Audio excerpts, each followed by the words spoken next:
Moirang Puren apunba mera paibina phamjariba mifam asi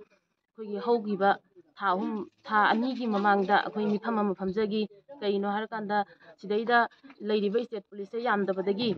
state police thambiyu ahenba force thambiyu haiduna akhoi mifam ama phamjagi ado ngasi bawa government na tabidana leiri ngai serak asidaida amuk leijariba state force ukhungi leiriba state force mu lokthoknanabagi ama kaino tore do mohut sinanaba moina mohut sinanaba sida thambiriba hana leiba kanguni moina sida mohut sinina harije Moirang Puren da dum taba kainoni moina mohut sinina harije ko ado moidi leiba moigi tim adugi di ngasagi lan kaligai manungda khulai pithokiba ngamba kanguni lokhaliba mi singju ngai pithoiba mi singju ngai ado sigumba mi jidi akhoi moina mohut silaga leihobodi akhoi ngamoi kaiguma moina mo namna mohut sin taragadi khunje thado chakhini moina mohut sin taragadi aduga karigumba sindaba yade haba matang oi taragaju